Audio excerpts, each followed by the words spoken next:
Yohanes 3 ayat 16, beginilah bunyi firman Tuhan. Ya. Karena begitu besar kasih Allah akan dunia ini, maka ia mengaruniakan anaknya yang tunggal, Ya. supaya orang yang percaya kepadanya tidak binasa, melainkan beroleh hidup yang kekal. Amin. Baik, terima kasih. Nah, yang orang Islam tahu nggak ayat Quran terkait dengan Isa atau Yesus Kristus? Quran surah 19, suratnya Maryam, di ayat ke-31. Siapa yang hafal? 5 juta. Tidak, siapa yang hafal? Qala inni abdullahi ataniyal kitaba wa ja'alani mubarakan ainama wa awsani bis shalah. Tuhan telah mengutus aku untuk menjadi penyebar risalah yang terbaik dan membawa berkah kepada siapapun yang aku ajarkan. Mirip ya? Oke, John.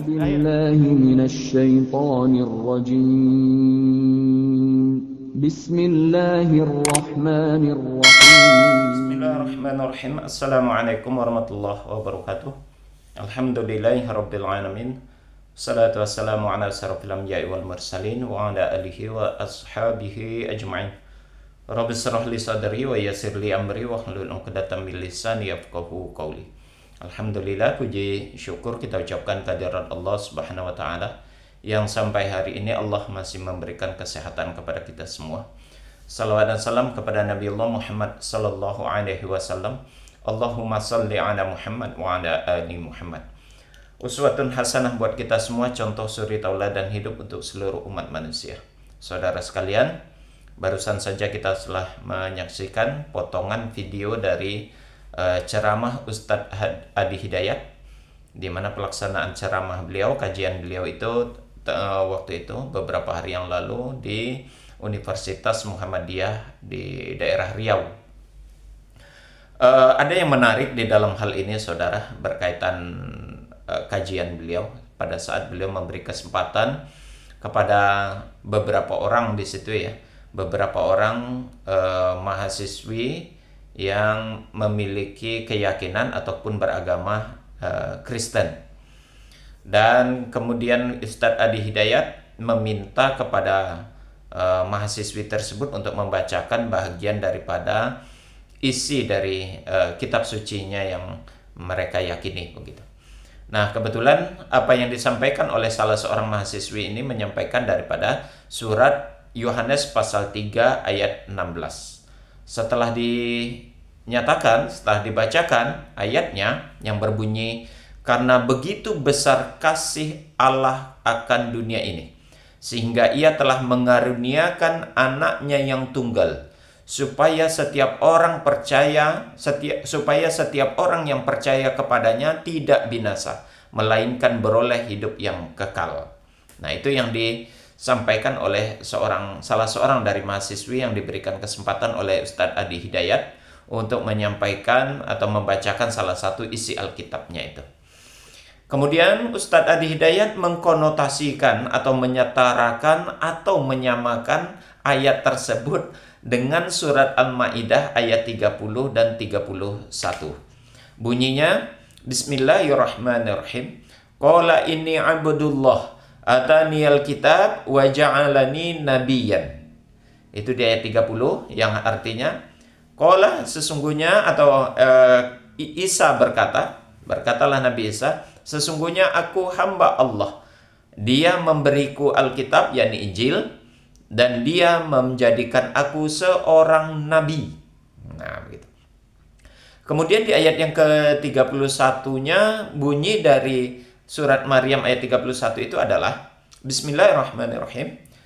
Wa ja'alani mubarakan aina ma kuntu wa awsani bis sholati wa zakati ma dumtu hayyan.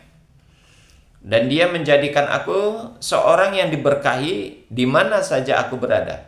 Dan dia memerintahkan kepadaku untuk melaksanakan sholat dan membayarkan zakat selama aku hidup. Saudara sekalian, sebelumnya perlu saya sampaikan, tidak bermaksud saya untuk menggurui Ustadz Adi Hidayat. Saya yakin dan kita semua tahu bahwasanya keilmuan Ustadz Adi Hidayat tidak lagi perlu diragukan. Beliau seorang hafiz Quran, hafal Quran 30 juz, bahkan posisi ayat itu pun di dalam Al-Quran beliau begitu luar biasa, Masya Allah, begitu hafal dan mengetahui tempat-tempatnya. Kemudian beliau mengetahui artinya lengkap ya, hafal Quran ayatnya itu dan lengkap dengan artinya. Beliau banyak hafal hadis-hadis Rasulullah dan lengkap juga dengan arti-artinya. Jadi beliau banyak menghafal hafal dengan beberapa atau ya mungkin ratusan hadis lah yang beliau hafal, mungkin ribuan bahkan gitu ya. Dan beliau paham dengan ilmu fikih, akidahnya mantap. Nah, dalam hal ini kesimpulannya saya tidak meragukan keilmuan beliau. Namun bukan berarti saya sependapat 100% dengan beliau. Berkaitan dengan apa yang disampaikan beliau dan penyetaraan beliau antara Yohanes pasal 3 ayat 16 dengan surat Maryam ayat 30 dan 31, kalau menurut saya kurang tepat. Ya, kurang tepat. Ada beberapa poin di dalam ayat ini, baik yang tertuang di dalam Yohanes pasal 3 ayat 16 dengan Maryam pasal 30 dan ayat 30 dan 31 justru bertolak belakang. Justru bertolak belakang. Kalau di dalam Yohanes ini secara umum, secara global, dia mengatakan bahwasanya Yesus itu dinyatakan sebagai anak tunggal Allah.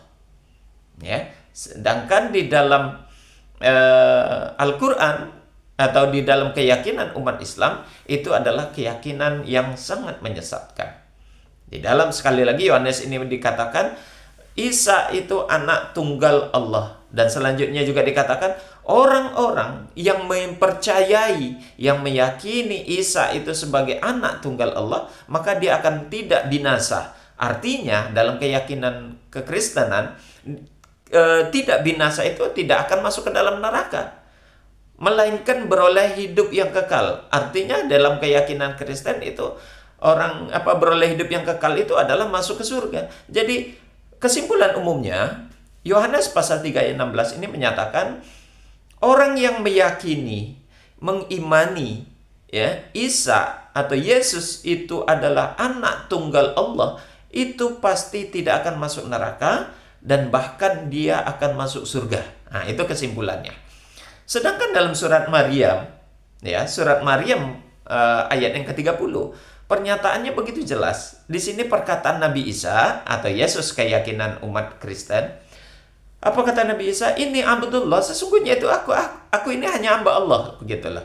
Atani Alkitab, dan aku diberikan Alkitab yang Injil, wa ja'alani nabiyyan, dan aku ini hanya seorang nabi, dijadikan oleh Allah itu jadi nabi, bukan putra tunggal Allah. Di sini letak pertentangannya. Di dalam Maryam itu justru pengakuan Isa, pernyataan dari Yesus sendiri, dia hanyalah seorang nabi yang diberikan Alkitab atau Injil itu oleh Allah. Jadi tidak dinyatakan di situ sebagai anak tunggal Allah. Begitu. Kalau dia anak Allah, di dalam konteks Islam, orang yang meyakini Allah itu memiliki anak atau Allah itu salah satu dari yang tiga itu, unsur Trinitas itu, dikatakan kafir. Laqad kafarul ladina innallaha huwal masihu ibnu Maryam. Al-Maidah ayat 17 itu bunyinya. Pangkalnya atau awal ayat kalimatnya itu begitu. Kafirlah orang yang mengatakan sesungguhnya Allah itu ada Al-Masih putra Maryam. Di dalam ayat 72 dan 73 masih surat Al-Maidah juga dikatakan laqad kafarul ladina qalu innallaha tsalitsun tsalatsa. Kafirlah orang-orang yang mengatakan Allah itu salah satu dari yang tiga.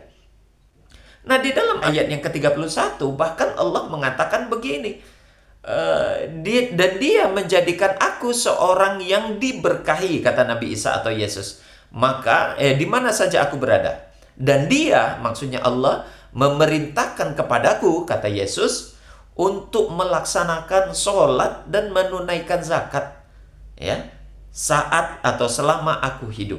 Jadi pernyataan Yesus, ya, atau Nabi Isa di dalam surat Maryam ayat 31 justru dia menyatakan kenabiannya itu, status dia sebagai seorang nabi, dia mendapat perintah, mendapat risalah untuk melaksanakan ibadah sholat, ya, melaksanakan sholat lalu membayarkan zakat. Jadi tidak ada sangkut pautnya dengan Yohanes pasal 3 ayat 16. Sungguh sangat, mohon maaf sekali lagi, sungguh sangat keliru kalau Ustadz Adi Hidayat menyetarakan, mengkonotasikan Yohanes pasal 3 ayat 16 ini dengan Maryam ayat 30 dan 31. Karena itu nggak ada nyambung sama sekali. Justru, sekali lagi, justru Maryam, surat Maryam ayat 30 dan 31 ini membantah, ya, mematahkan apa yang tertuang di dalam Yohanes pasal 3 ayat 16 yang menyatakan Yesus adalah anak tunggal Allah,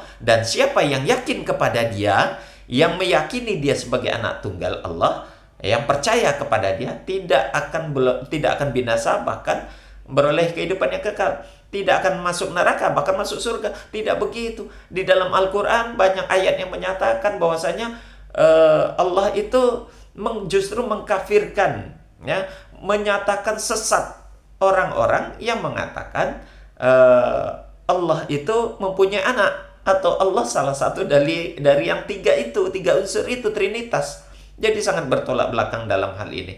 Jadi mohon maaf sekali lagi saya tidak meragukan akan keilmuan Ustadz Adi Hidayat, tidak meragukan keulamaan beliau. Beliau cukup terkenal, jamaah beliau Masya Allah luar biasa. Tapi dalam hal ini saya tidak sependapat terhadap pernyataan beliau yang menyetarakan surat Yohanes pasal 3 ayat 16 dengan surat Maryam ayat 30 dan 31. Demikian saudara, semoga ini bermanfaat dan menjadi intibar bagi kita semua, menjadi bahan perbandingan. Semoga kita dapat tetap menjaga istiqomah keimanan dan akidah kita kepada Allah. Demikian kita tutup dengan kafaratul majelis. Subhanakallahumma wa bihamdik, syahadu an la ilaha illa anta, astaghfiruka wa atubu ilaik. Assalamualaikum warahmatullahi wabarakatuh.